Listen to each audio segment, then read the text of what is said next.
As Professor Gentile has anticipated you, my lecture will be about the displacement method that you have seen the first time last week. We have already seen a few exercises, and now we have to move on and complete the part of the course. So let's consider this exercise. We will face two different exercises. The first one, as you can see, is a continuous beam on multiple vertical supports, whereas the second one is a frame. So let's start on the first one. Okay, something like that. It is a continuous beam that is clamped in at the beginning. Then we have a vertical support here.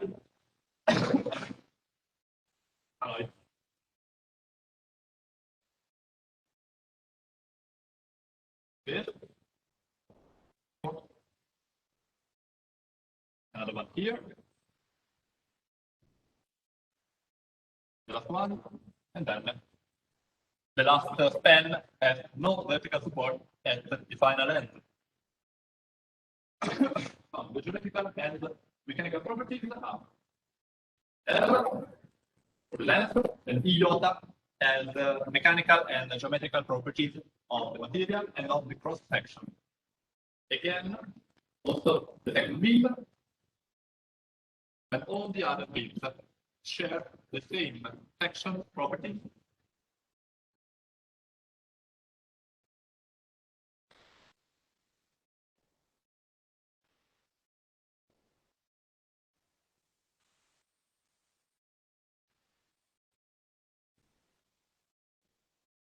Geometrical and mechanical properties.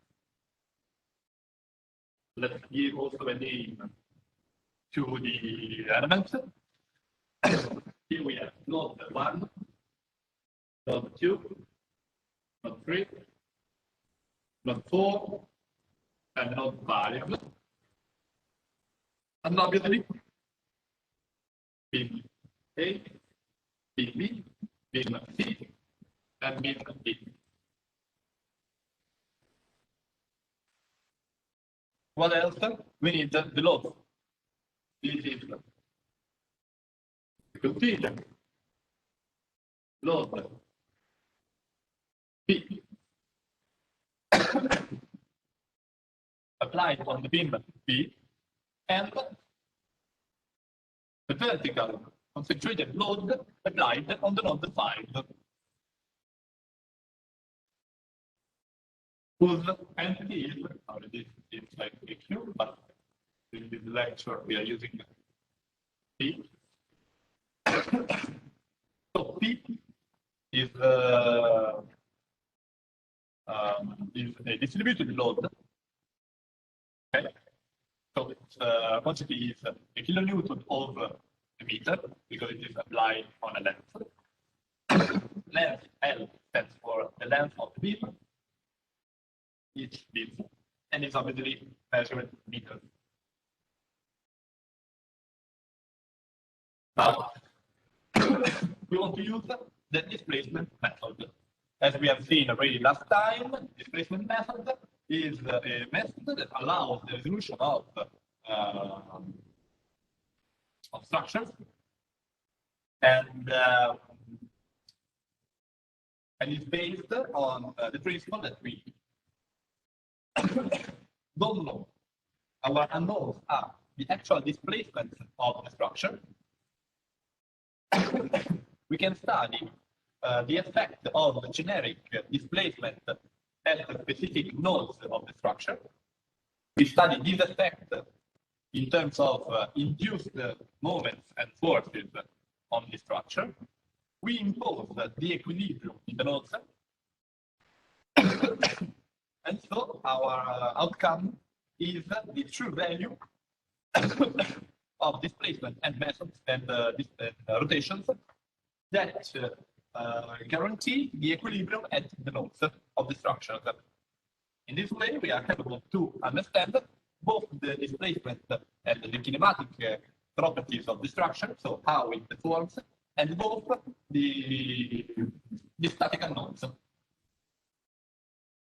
So in this case, okay, let's start thinking about what can we, how can we face this problem. First of all, the beam D is obviously statically determined. When we have some structure like this, we can simply remove it. How we do this? We know that if the cantilever, in Italian it is a mensola, so we perfectly know the diagrams of internal forces and so how the forces distribute inside this area.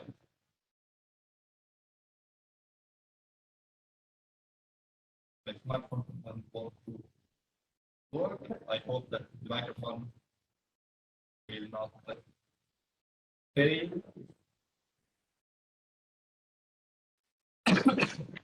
And so we know also the reaction of this beam. Obviously, the vertical reaction, the node we can transfer from this beam to the node 4 is the vertical force PL because it is resultant. But we have also a parasitic bending moment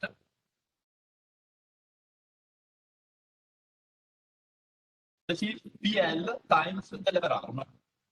And in this case, it is PL to the power of Q. Okay? This is the bending moment.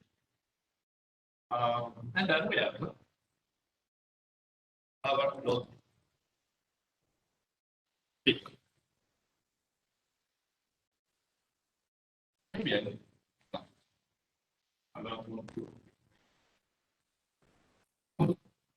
Okay, so this is the equivalent structure of the previous one. Okay, can you see it?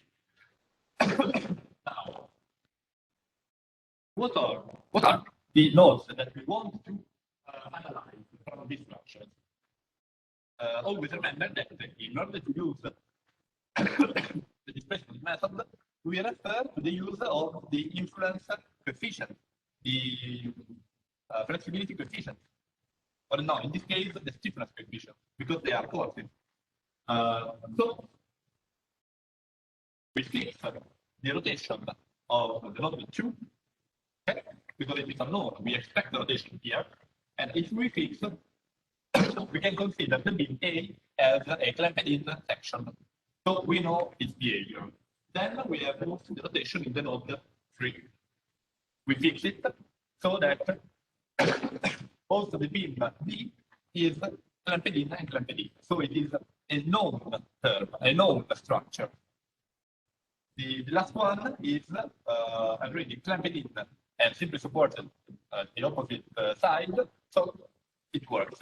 We don't need to clamp in also the rotation, fix the rotation in the node 4. So this is fit the node 2.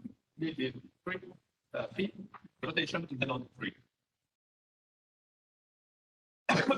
So let's start with the superposition principle. Okay.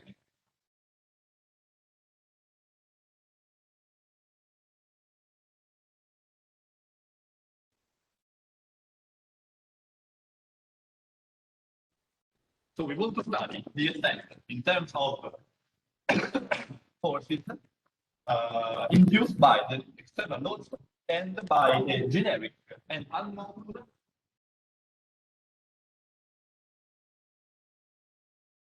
rotation P2 and rotation P3. So let's start with case 0. That is when detecting the external load P and the force PL and the force PL power of Q. Okay, that's not working. I don't know why.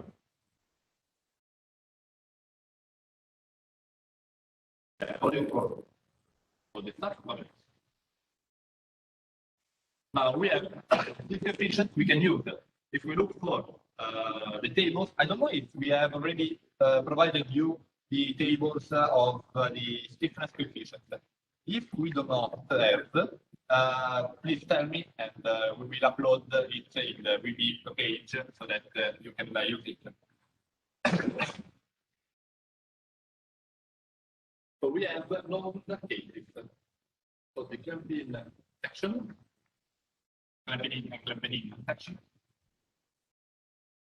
undergoing the distributed load. Okay, this is the scheme that we find in our beam B.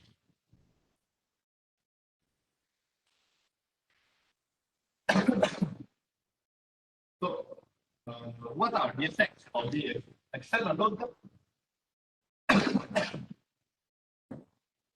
on the beam? It is here.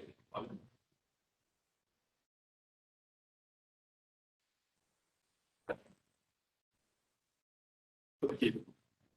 A1, A2, and 1, and then A2.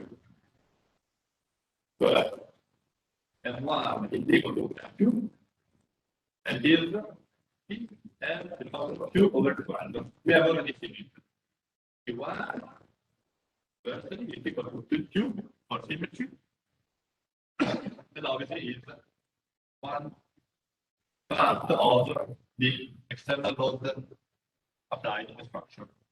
So PL over 2. Now we have the second case, that is the effect of the rotation, generic rotation in one node.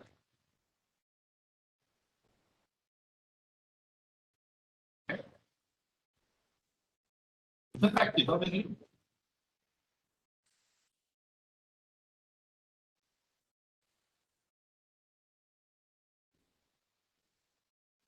M1 and M2.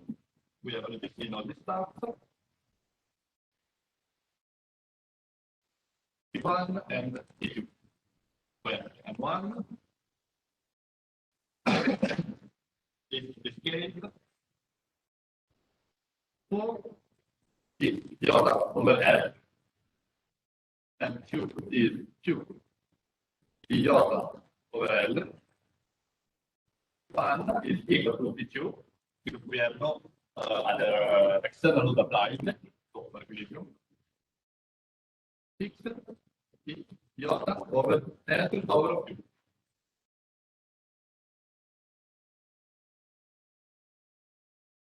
So, this case, where can we find it? Well, here. Because we have one Clampin section in the node 1 and the rotation, the generic rotation CQ in the opposite node, then we can find it here. When we release first time C2 and the second one and the second time C3. And for what the node C, we have a different condition because the node 4 is not Clampin. We are not fixing its value, but it's free to rotate. So we need another case.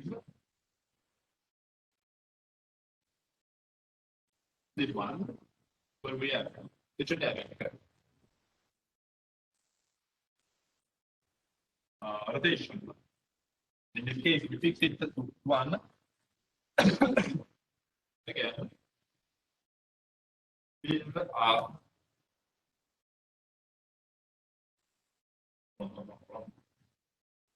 I made a mistake. Who noticed the mistakes? We have M1, M2, T1, and T2.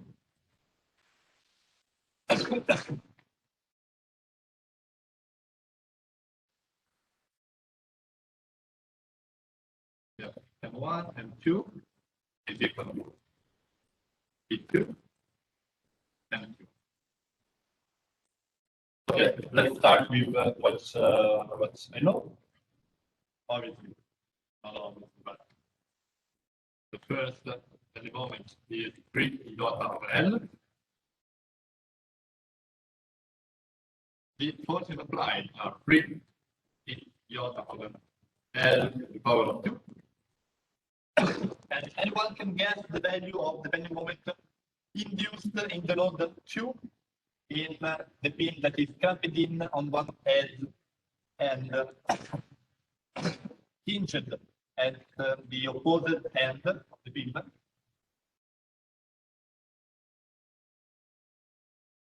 And 2 is equal to question mark.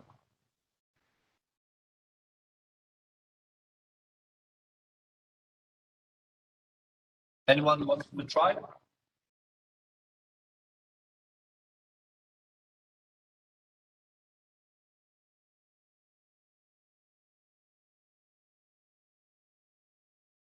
No? Okay, I can solve you this. I'm telling you that it is equal to 0. Now I'm moving on, and I ask you, you can take your time and answer whatever you want. Why M2 is equal to 0, in your opinion? Okay, please remember.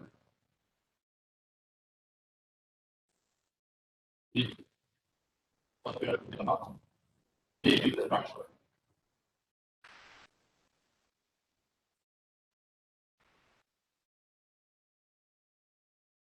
Now we meet something. Okay, we meet the effect of this structure. And it is the last external load case, but we actually don't know how this behaves. Okay? We can infer, we have some case where we have some scheme similar to that.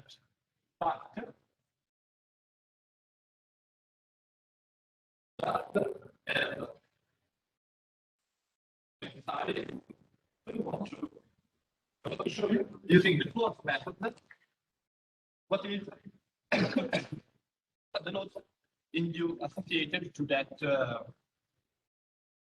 You cannot hear me clearly. And this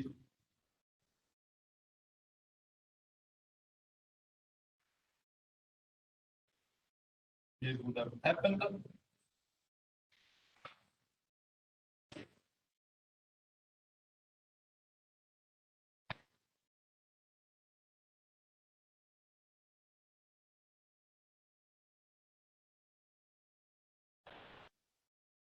I'm trying to. Oh, it's working. So I can like.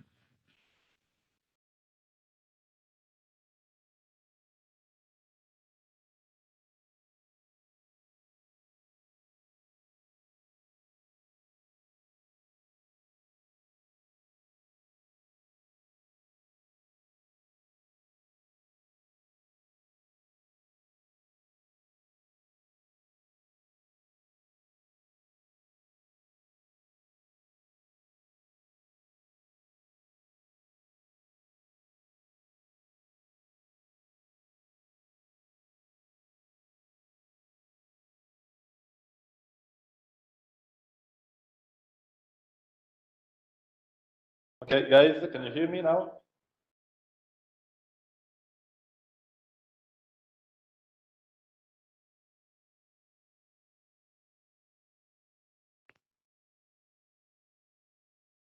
If you are talking, I'm not hearing, so maybe. Yes, we can hear you. Oh, okay, thank you. Thank you for your feedback.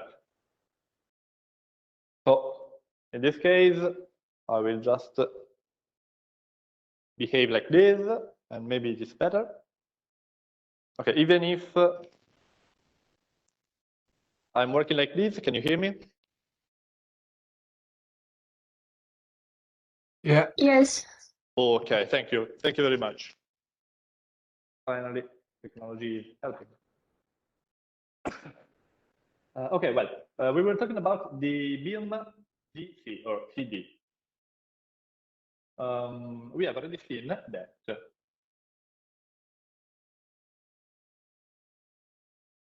something that happened. We are gaining or losing participants. This way, I can also show the chat.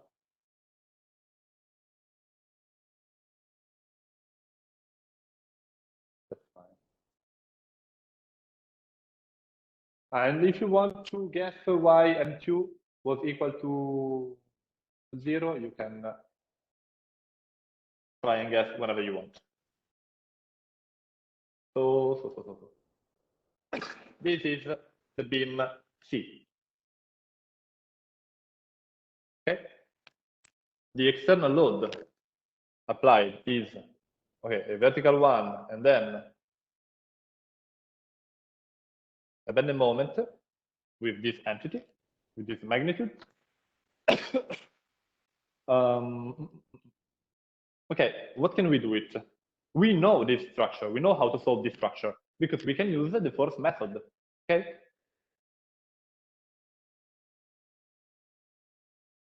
Because we want to know the coefficients about what happens here. Okay, we can find it on the tables, but just to show you that nothing comes from the sky. In this case, nothing is made up by us. We will find its value. So we have this quantity, this bending moment, that is our unknown. If we were working with the force method, we would say it is x. Okay, and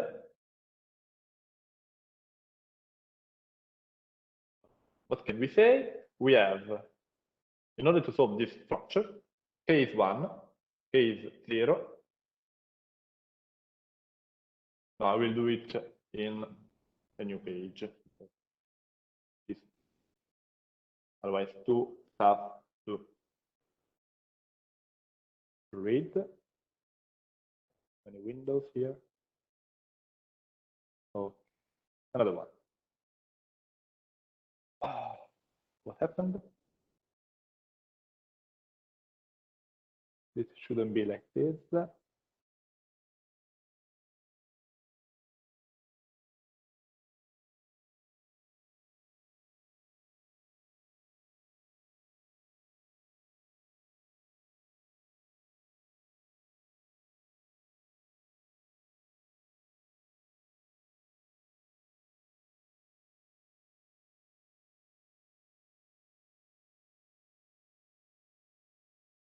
Okay.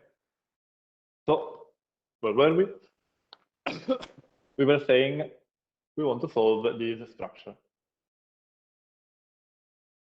So, okay. K is 0. We have only the external load that is applied. Okay, PL to the power of 2.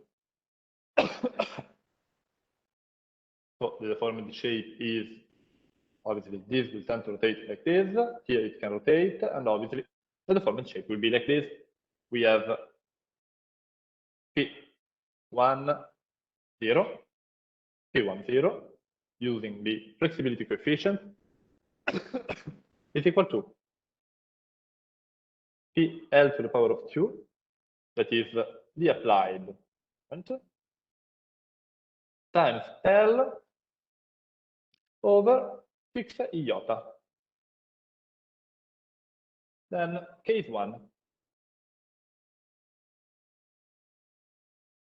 We have the same structure that is made as statically determined, and we have that the load this time is x, the unknown, the static unknown. We have that this is rotating this way. This will be phi1, 1. Phi1, 1 is obviously equal to x, that is our static unknown, times L over 3 iota. I mean, we have seen these coefficients for a long time, so should be no problem. The resolution asks us, this is not set, is unequal. We want this node, the node 1 in this case, to be fixed and have no rotation. So the rotation in node 1 is equal to 0. We write the equation. So we have f1. The sum of these two coefficients is equal to 0. Okay. In pins, PL to the power of 3 over 6 iota equal to minus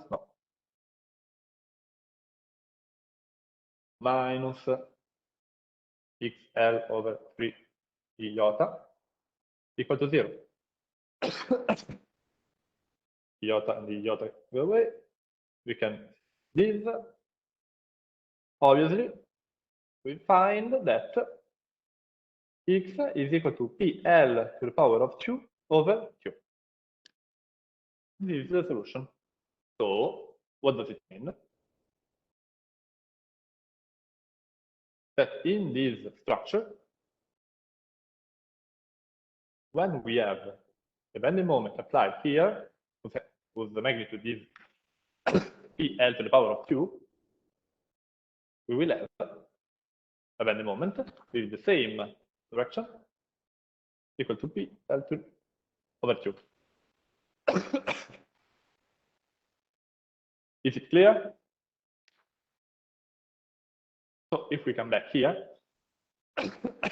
we can easily understand that this can be the stiffness coefficient in the beam C induced by the bending moment PL to the power of 2. And then we will also have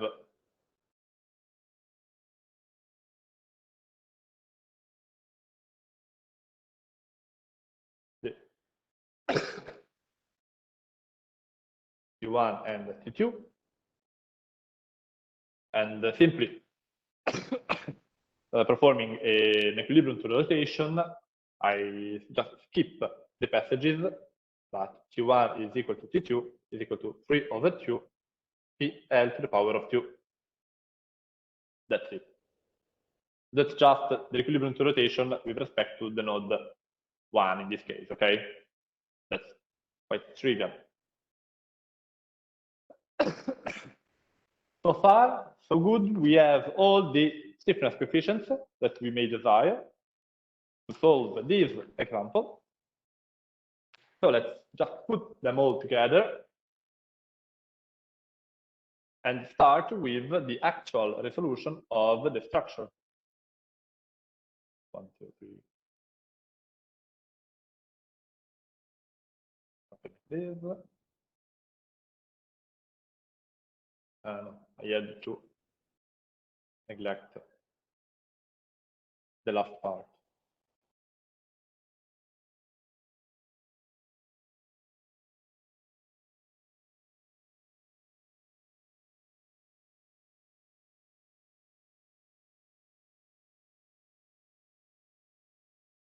We have a distributed load applied on the beam B. We also have the vertical load. We have all these fixed. On the beam A, we have nothing because we have no load applied here. On the beam B, we have a lot of stuff, and in the beam B, similarly. So we just put all the ingredients associated to case 0 in this beam. The deformed shape will be like this and like this. So we have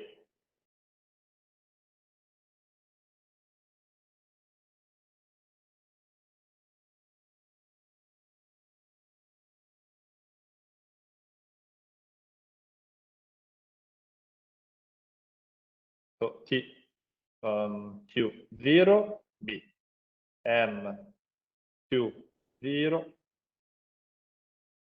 B, M30 B, because it is the moment applied in correspondence of the node 3, this one. T30 in the beam B. Then we have M30 beam C, T30 beam C, T40.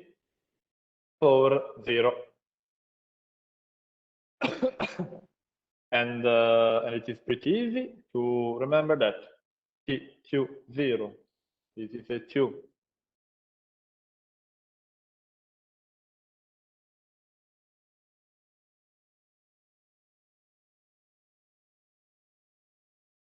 Is equal to beam to TB30 equal to PL over 2. Then we have T30C, that is 3 over 2 PL, T40T, 3 over 2 PL, as before, for symmetry. M20B is equal to M30B for symmetry, PL to the power of 2 over 12. M30C is equal to PL to the power of 2 over 2. These are all the terms we need, all the ingredients for the case 0. Then case 1, when P2 is equal to 1, let's say, okay? In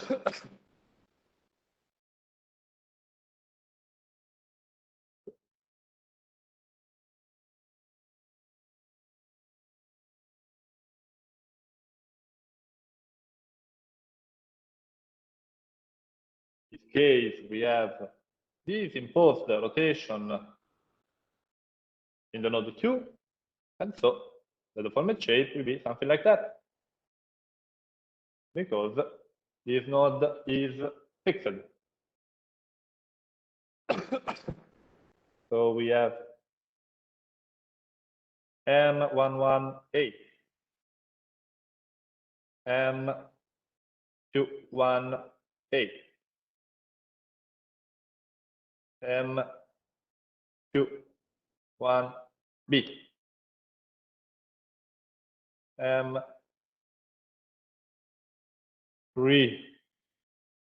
2, no, 3, 1, B.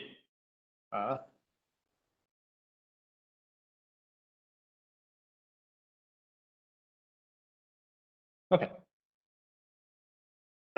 We also have the shear, T11A and T21A. Then we have T21B, that will be equal and opposed to T31B, and nothing else. Okay? And so we have T11A that is equal to T21A that is equal to T21B that is equal to T31B. Yes. All these shear forces obviously are the same because the scheme is the same for all the stuff. And they are all equal to 6 iota over L to the power of 2. Whereas M11A that is equal to M31B, I would say, okay? Meaning the bending moment here and the bending moment here They are equal for symmetry. Not black, red.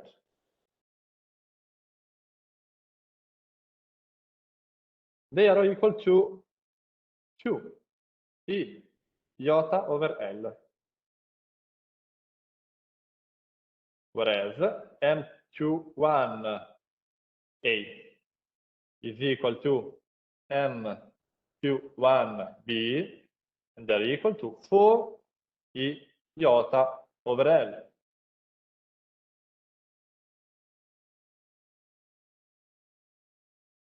So far, so good? Yes, no, maybe. I don't know. Can you repeat the answer? Question. I will go on. Case 2. I know that's pretty boring, but stay alive.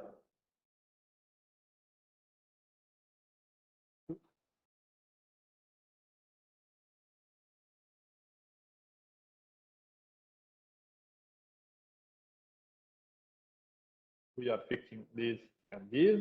Then we impose rotation P3 equal to 1. Okay, there's no need to say this.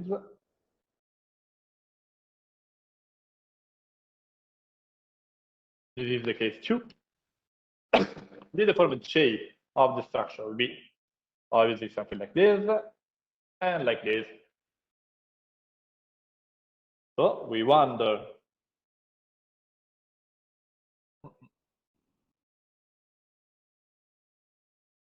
so we have many moments here, many moments here. Clockwise, clockwise, many moments here, and they are M2, 2. This is a 2.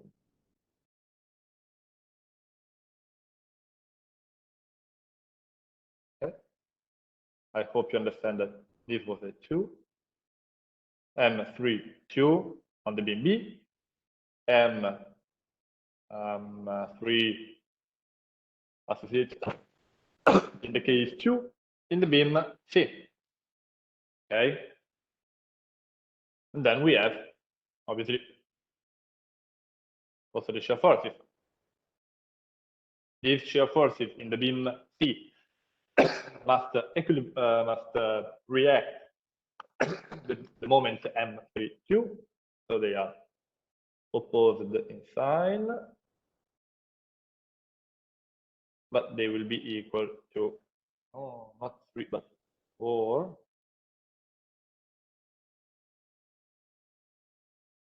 Come on. No.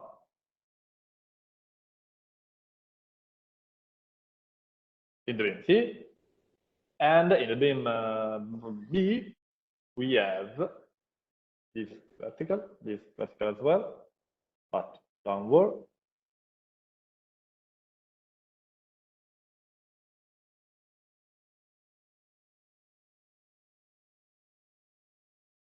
In the beam B. So again, as before, all the shear forces are not the same, so different from before, because this beam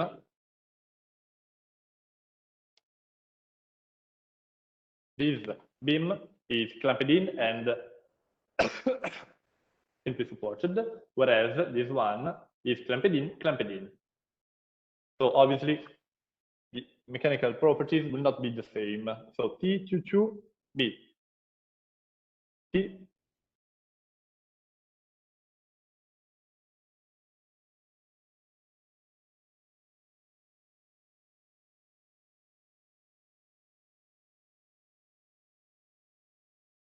whereas T32 and T42 are still equal to each other, but they're equal to 3 iota over L to the power of 2. Okay? Whereas the most important quantity is M22B, that is equal to 2 iota over L. Then we have M3 QB that is equal to 4 iota over L. And finally, M3 QT. It's equal to 3 iota over L. Okay. Just a remark. In the first slide, when we wanted to understand which was the effect of an applied bending moment in a simply supported beam, we found in this beam, talking about this, we found that the reaction at the clamped-in section here was 1/2 of the bending moment applied on the other end. And that's the same we can find here. Okay, so we have that this M22B is equal to 1/2 of M32B, where a unit rotation is applied. So a generic rotation is applied at one end, whereas the other end is clamped in. This was just to let you notice it. So we can move forward. That's pretty straightforward. We have to impose equilibrium.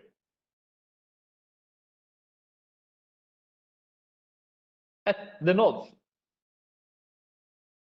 Okay, so at node Q, equilibrium to the rotation, because our node is rotation, so that's simple. And at node 3, the same. So we have phi, we called it phi Q, that multiplies M21A plus M21B plus phi 3 times M22B equal to M20B. Whereas the rotation, the equilibrium rotation in the node 3 states that phi1 multiplying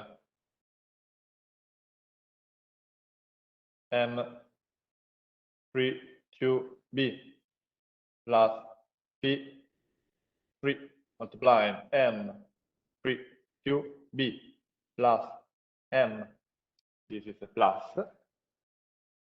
You can check what I'm saying just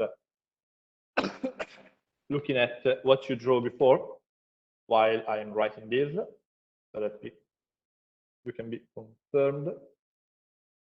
Equal to minus M30B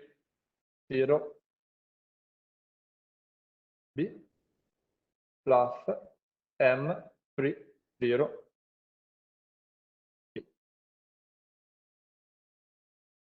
This was a Q.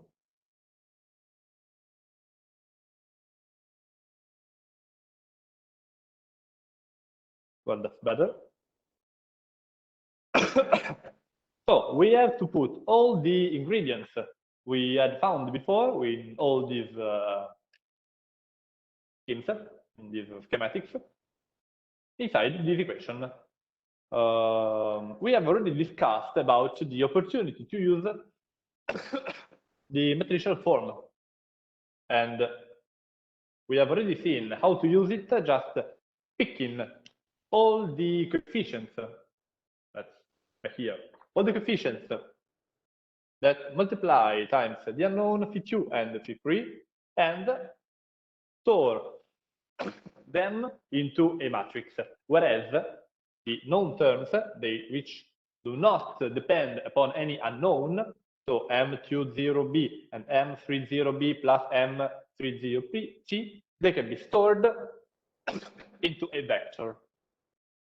So you have already seen how to do that with the force method. Just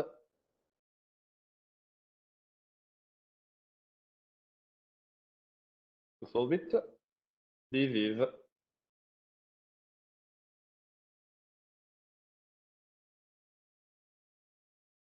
is the coefficient matrix that multiplies times the unknown that are P2 and P3 equal on the other side of the. Did somebody say anything? No, that was probably my echo. And here we have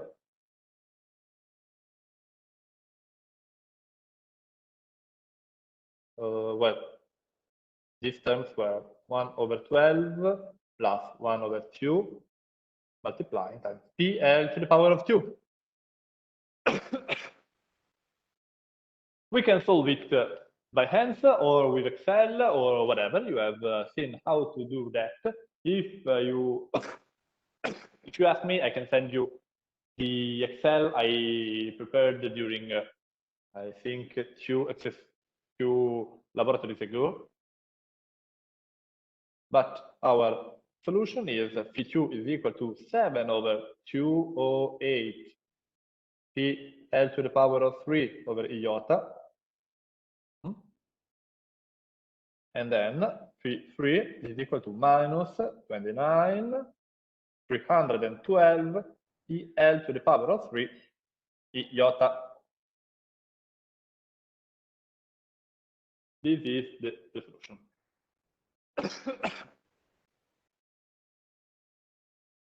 So far so good. You have any doubts about what I'm doing?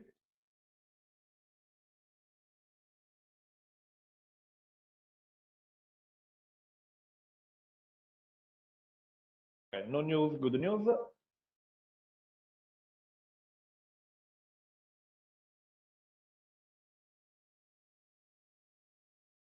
That's not working. Why it's not working?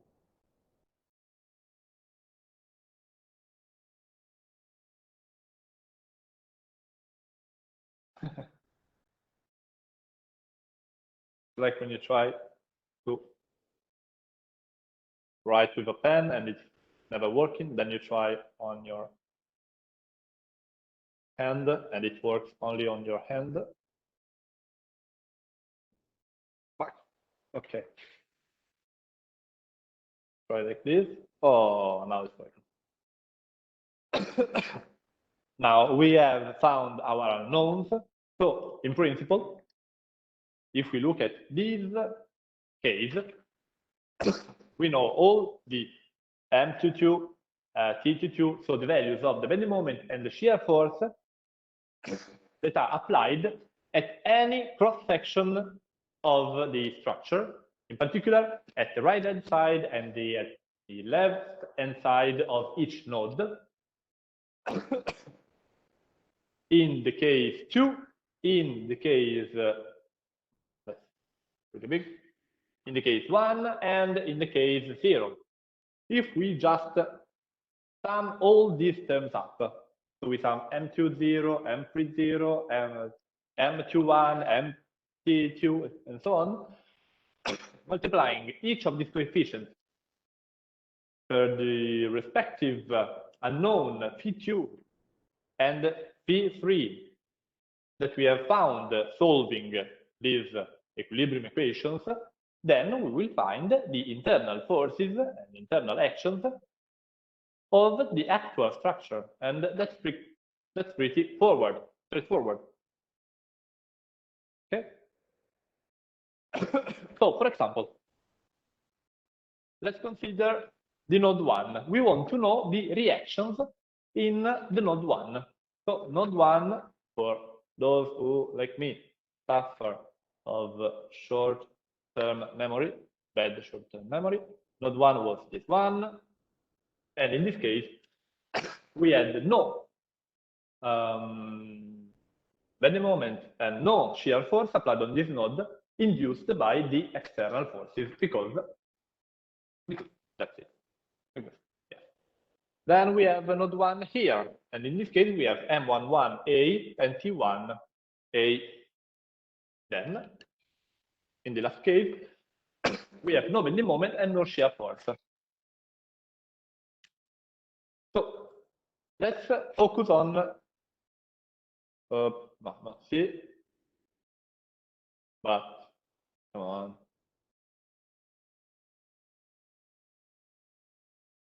Okay. Node 1, let's magnify it.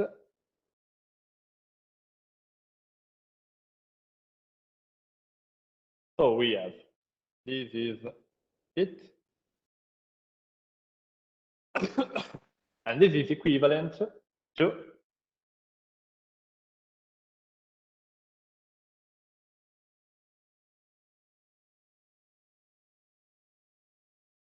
obviously we have no horizontal force because there are no horizontal forces applied in the structure. Okay. As we have seen before, M1 is just M11A times Phi1 because there is no other term involved. Similarly, V1 is T11A times Phi1. Always care about the sign. In this case, they are right. So if we do the math, we find that it is equal to 7.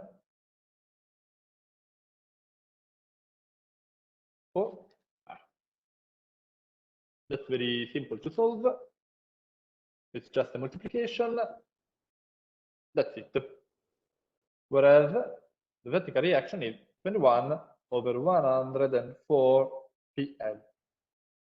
Okay? So as you can see, it is very, very, very straightforward to find the values of internal forces and in this case reactions when we have solved the structure with the displacement method. But let's focus on also node 2 just to see a more complex case because we have more terms involved in this stuff, in this equation. Node 2, here there is a representation.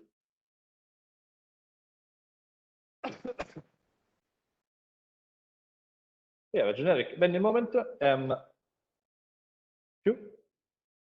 okay, and also the vertical reaction, obviously, V2.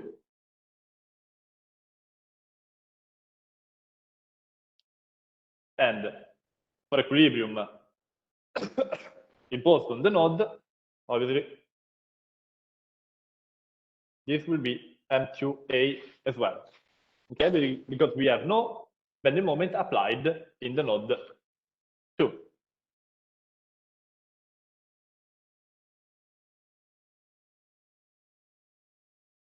So if we do all the math and we go backwards and we try to understand all the terms that can have an influence over M on the bending moment of this node, we find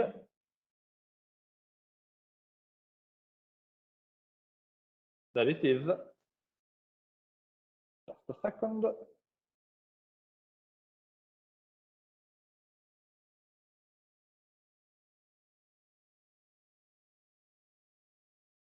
Q1A times P2, that is equal to, we just make the multiplication, it is 4 times 7.208. We simplify what we can simplify, and then we find 7 over 52 L to the power of 2. V2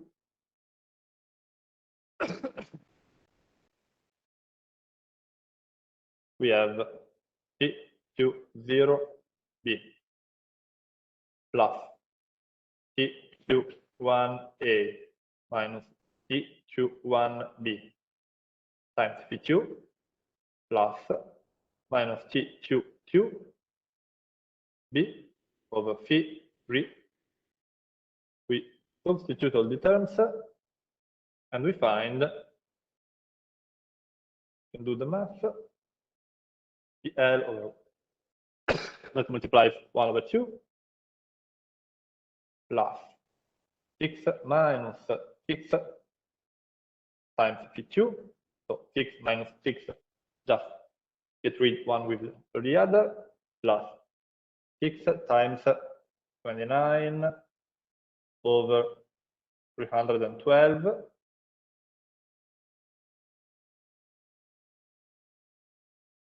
equal to,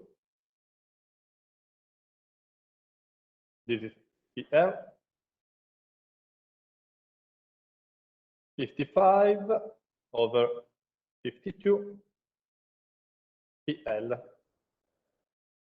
So this is the vertical reaction basically on the node 2. If we move straight forward, sorry, I went on way too fast.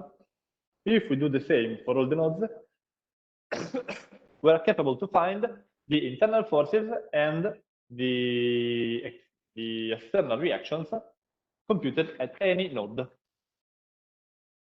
Don't worry, we will deliver you the slides with all the computation done. Now, I would like to go straight forward. I will not do all the computation for all the nodes for time's sake. But at the end of the day, I can just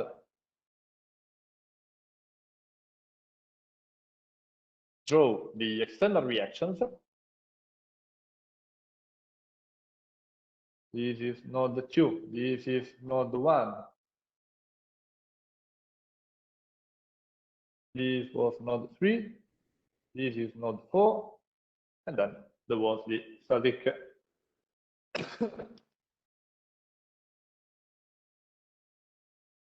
determined substructure. If we do all the computation, that's what we can find. The reaction is node 4. The vertical reaction is 221 over 1 over 4, 104, 14 over 13 PL in the node 3, 55 over 52 PL in the node 2, and in the node 1 we had already found 21 over 104 PL, and the bending moment of 7, this is 7, over 102 PL to the power of 2. Then we have, I was forgetting about it, the external load PL. No, P.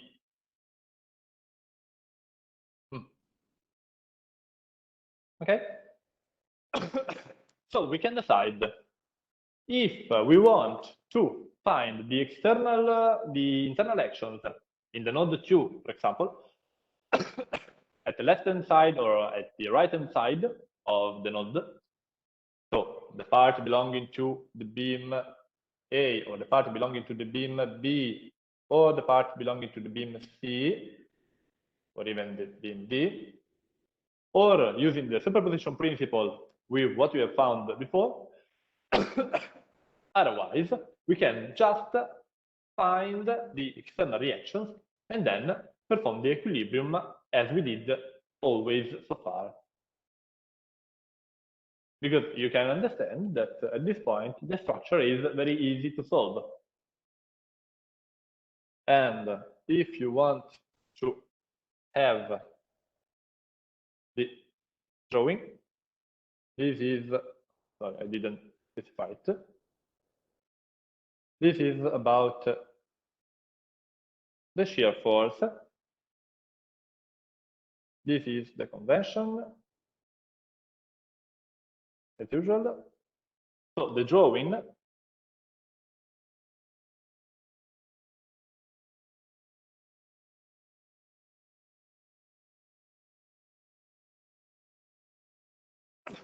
obviously will be something constant minus 21 minus 21 over 104 PL in the beam A, because we have no distributed load applied. Then we have discontinuity because we have the reaction at the base. So here we have a jump,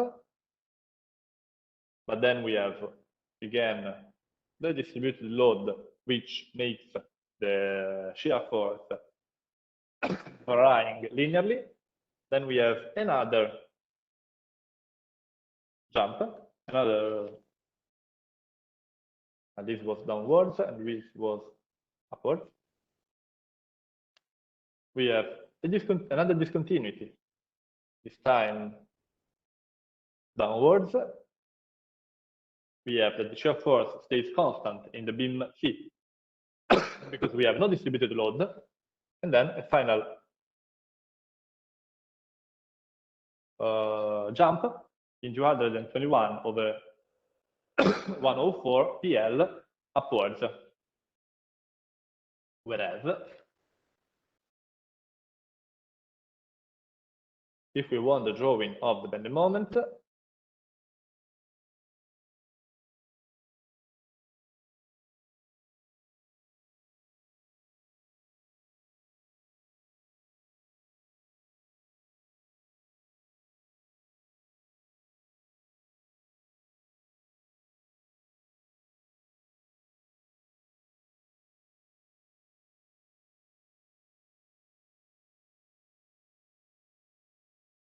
okay. We have that we can finally compute. Initially, it is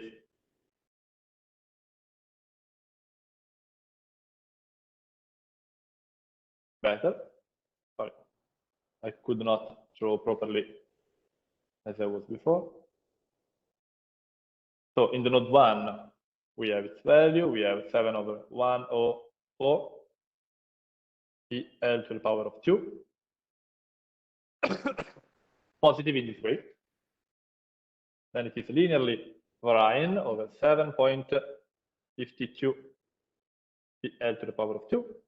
Then here we have distributed load, so it is not varying linearly, but it is varying with a quadratic law, and it will reach its maximum value in correspondence of the section where the shear force is 0.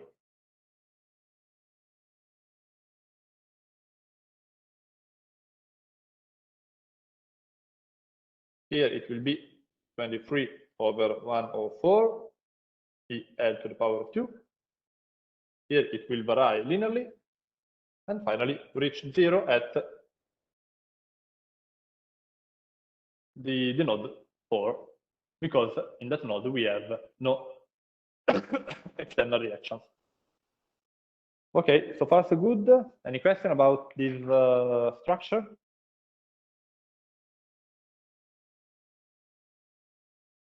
Please check on your notes if there is anything that is not clear, and let me know.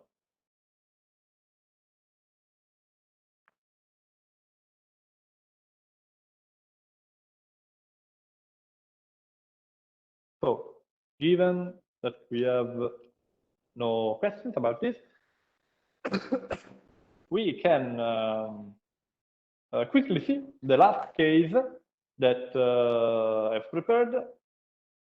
It is still a case with 2 unknowns, but it is different from before because it is a frame. We have already seen a case study of a frame.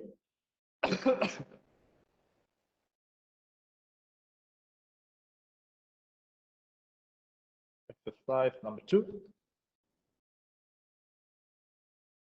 1, 3.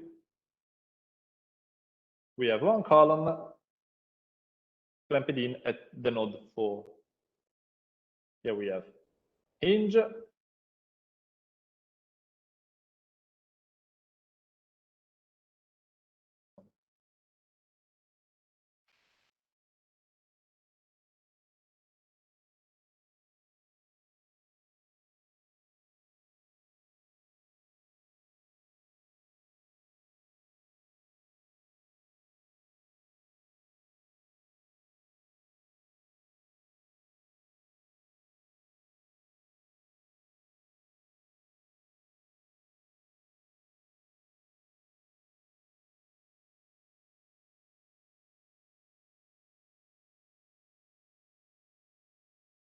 So let's give a name to the nodes. We have node 1, we have node 2, and node 3. And the clamped in sections are node 4 and node 5, which are ideally the basis of the columns.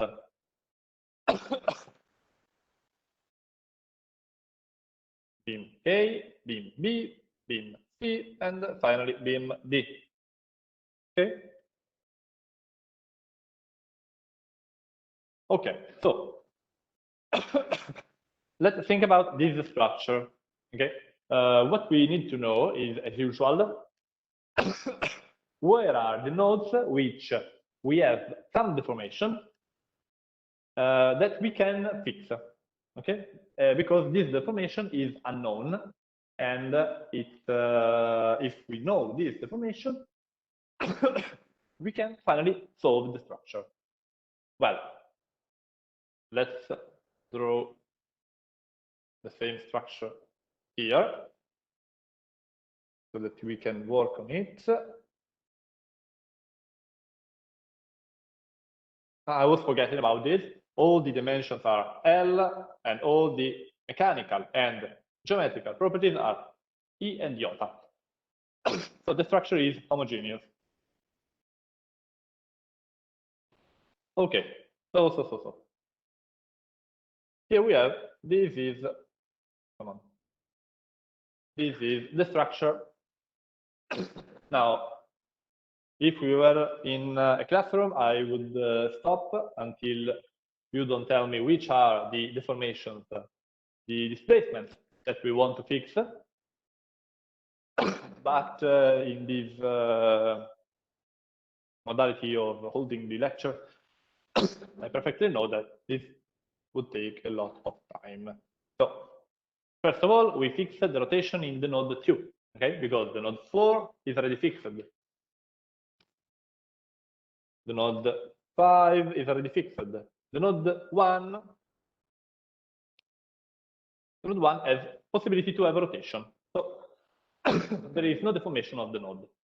But we may have some vertical displacement. No, because the vertical displacement is prevented by the axial rigidity, the axial stiffness of the beam the beam T.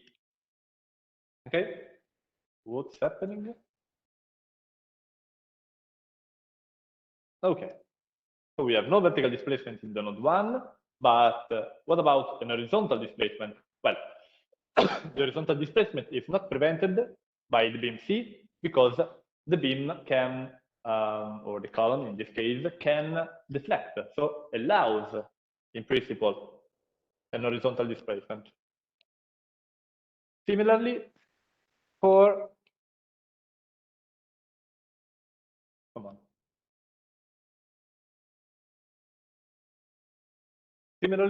this beam can deflect, and so we can have a displacement, an horizontal displacement.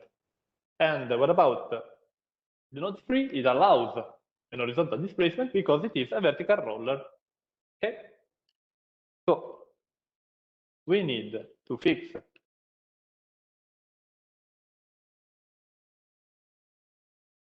this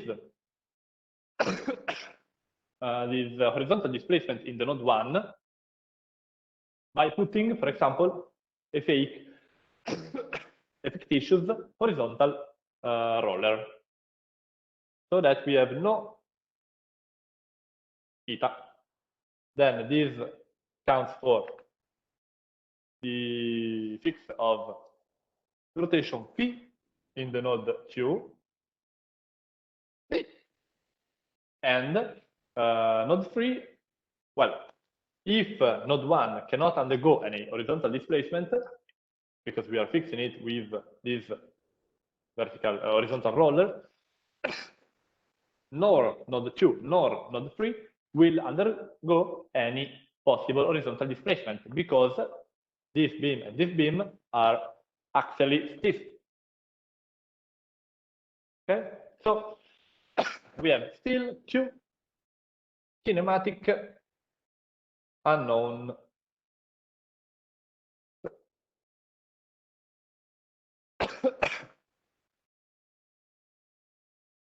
So let's first of all think about all the displacement, all the useful configurations that we know and which can provide us with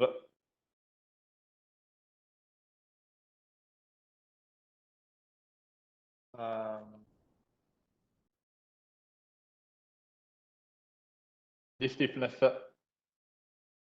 coefficients. So in the first case, we have, let's come back here, we have possibility to have distributed load over one beam that is clamped in at the node 2 and allows for rotation in the node 1. But we also have distributed load on beams that are clamped in at both ends. So we need two different cases. We have already seen for sure this one. This is the deformed shape, and these are the effects on the beam. So it is EL to the power of 2 over 12, and then EL over 2, EL over 2. This is for the case where we have clamped-in section at both ends. But we also have the same load condition for this beam. In this case, the deformed shape will be different. And conversely, no, and obviously, also. No. I don't know why I keep doing this stuff. And also the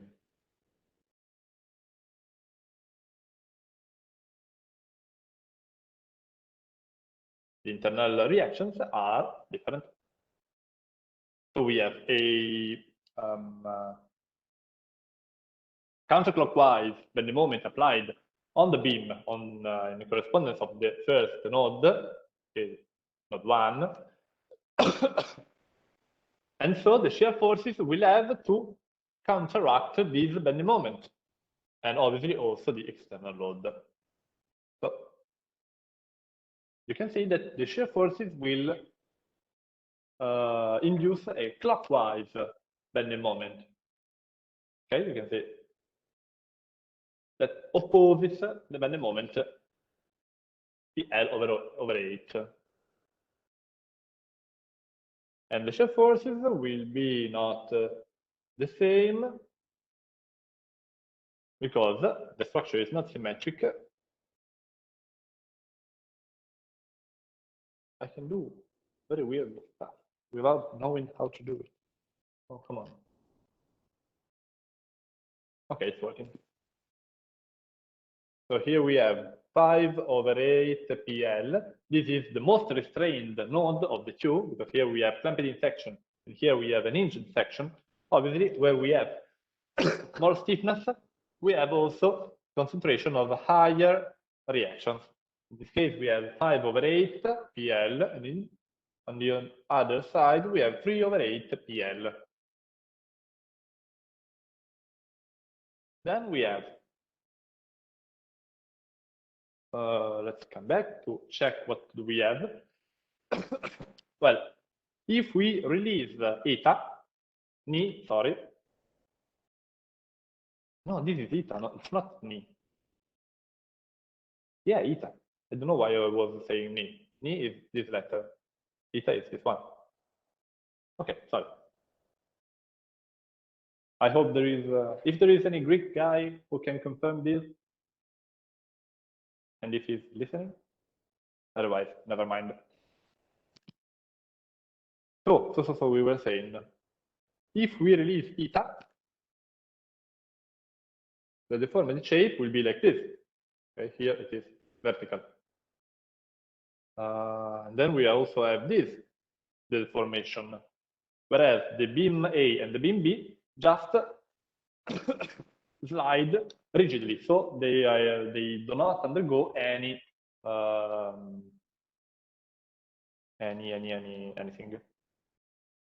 But in this case, this node will be, in this case, this structure is hinged and clamped in at the other side, whereas this one is clamped in at both ends. So we need two different structures.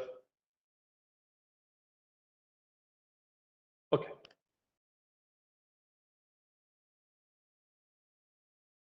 Don't worry, we are just our aim is just to solve and find the unknowns. Once we have the unknowns, all the rest of the structure of the exercise is exactly equal to what we have seen always so far. So the other two cases are this one, for example, we have an imposed displacement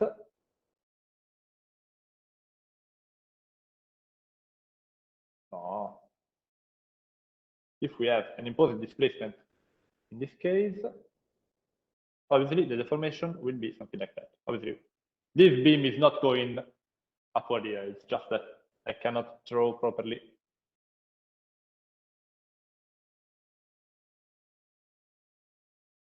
Okay. So what are the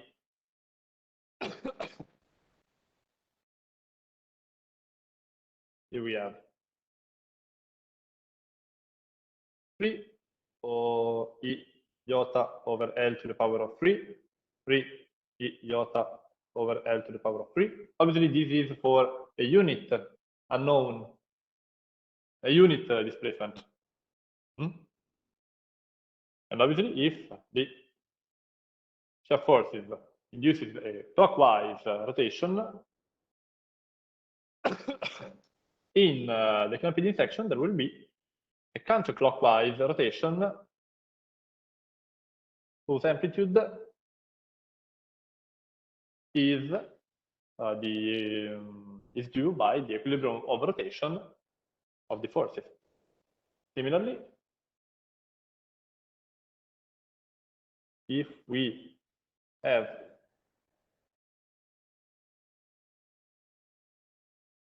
always a unit displacement in this other ideal structure, what can we say? Here it is, we have a shear force going downwards, obviously 12 E iota over L to the power of 3. 12 E iota over 12 to the power of 3.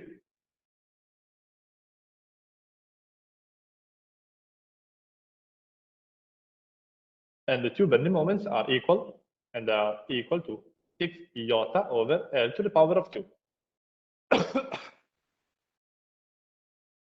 Okay?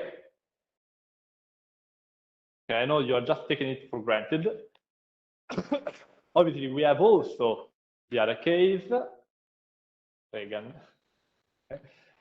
I don't know why these names pop up like this.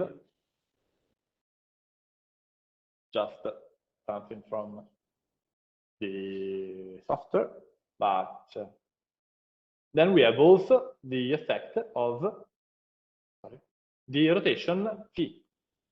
But we have already seen all these coefficients, so I don't lose time repeating them all together. I will just apply them all in the structure, and that's what I'm doing right now. So, case 0. So only external forces are applied on the structure.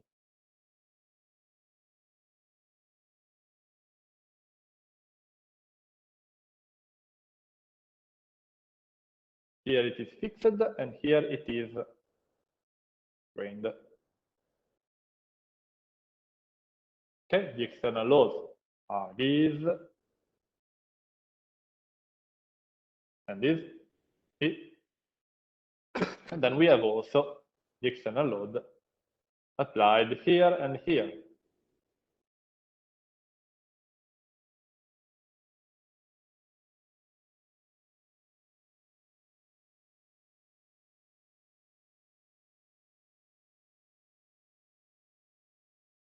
And what can we say about it?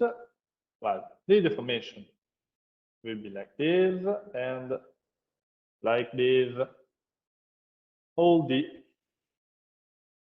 terms that pop up are just 1/8. For simplicity sake, I will just clear all this stuff. We already know that they are here, okay? But otherwise it is very complex to do anything.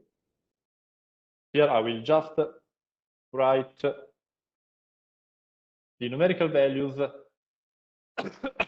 of the coefficients, because otherwise I don't have enough room for being consistent with the units. So 3/8, 5/8, this is 5. Okay.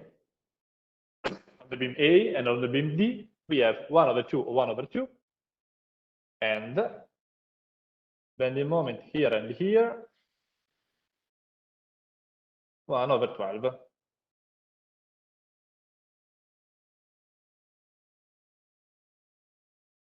Then, so this is the effect of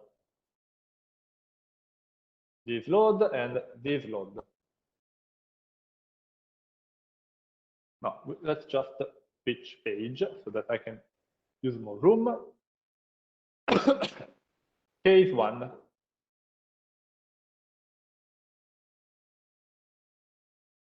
We have case 1, let's say it is the one induced by the rotation phi equal to 1.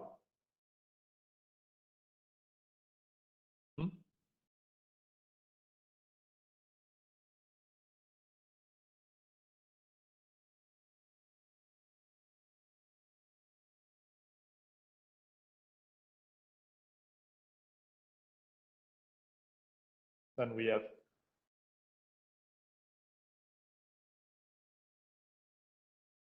these are the deformed shapes. And the forces are obviously 3 and 3. Then the moment 3, this node, here and here it is again, oops,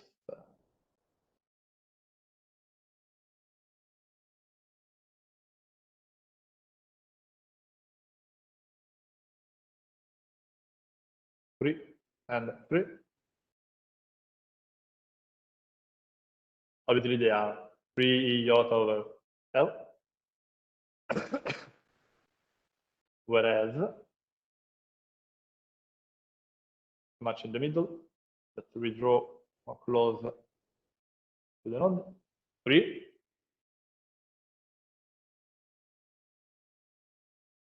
This is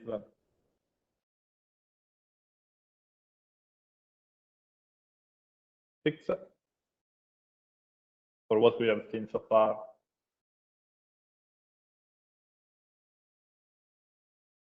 Four and 2. Okay. So these are the bending moments and the shear forces associated to this load case. Whereas the last one is 2 when eta is equal to 1.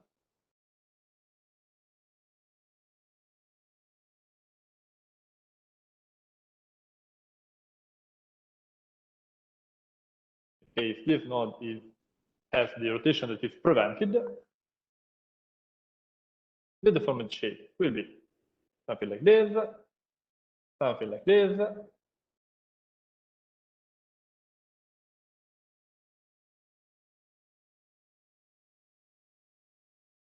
Okay, all these displacements are equal to eta equal to 1. But we are most interested in the shear forces and the bending moment.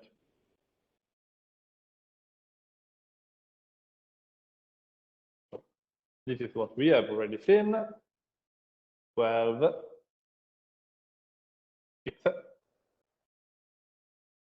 6 with the same verse, and 12 in the opposite direction is the shear force. So what we have to do now, what happened here? What we have to do now, finally, we impose the equilibrium equations in the node 1, and in the node 1 it will be the equilibrium of rotation of translation, of horizontal translation, and in the node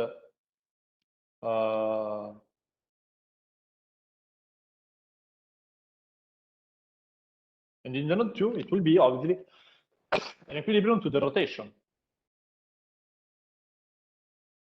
So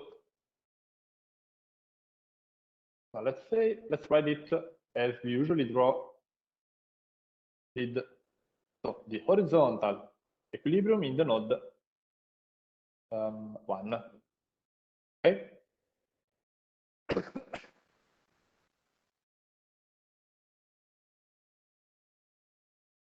And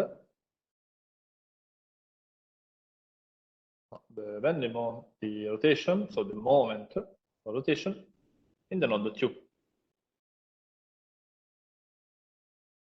That's pretty easy. We will find phi, 3 theta, that multiplies 3 plus 3 plus 4 iota over L, plus the contribution of eta, that is minus 6 iota over L to the power of 2. The dimensions are different because here we have a rotation and here we have a displacement, equal to, well, it's minus 1 over 8. Sorry, really tough to write sometimes. Oh. 1 over 8 minus 1 over 12, that multiplies PL to the power of 2. But you can find easily their values in the equations that we drew before. Now, sorry, I am just switching. This was the rotation, and now I'm driving the equilibrium rotation of displacement in the node 1. It will be the effect of phi,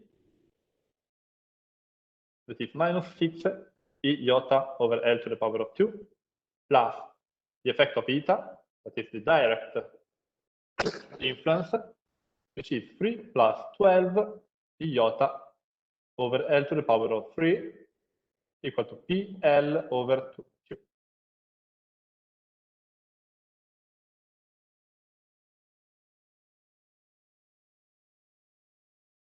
Again, we can write it in a matricial form. And I want to stress something that I didn't do before. The first coefficient is this one, 3 plus 3 plus 4. So it is 10 iota over L. Then we have the out of diagonal term, that is this one, minus 6 iota over 2, L to the power of 2. So the matrix is always, please remember, always is diagonal, as in the fourth method. So this term is equal to this term. And then we have 12, but 15 iota over L to the power of 3. This multiplies our unknowns, which are, as usual, phi and eta, equal to, on the other side, we change the sign. We already changed the sign, and it is our 5 over 24 PL to the power of 2, 1 over 2 PL. Please notice that the units of this term and this term are not equal. Here we have PL to the power of 2, and here we have PL. Why is this? Because our unknowns are not consistent.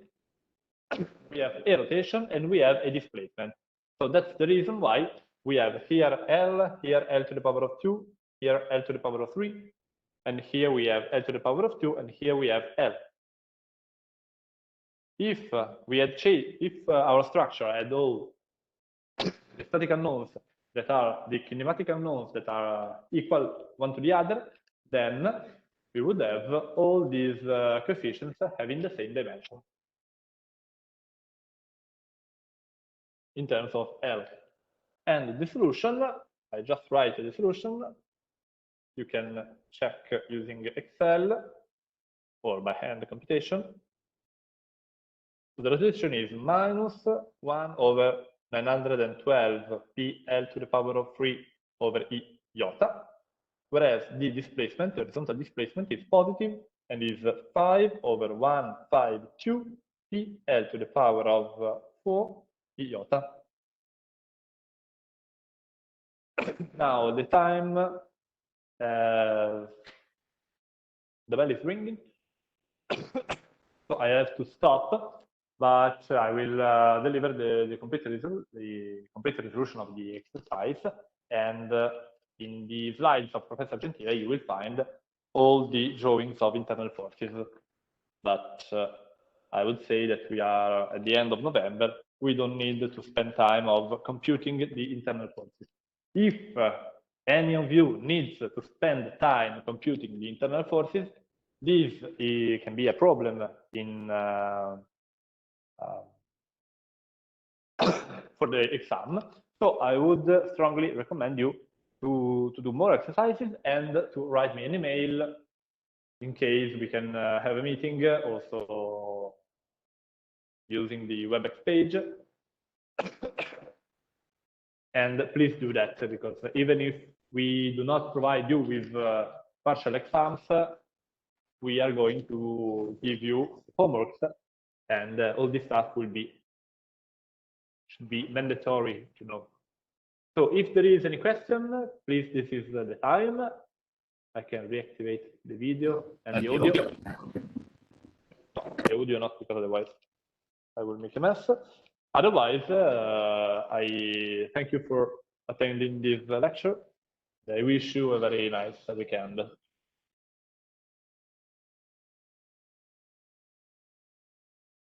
Thank you, Professor. Bye. Thank you. Farewell.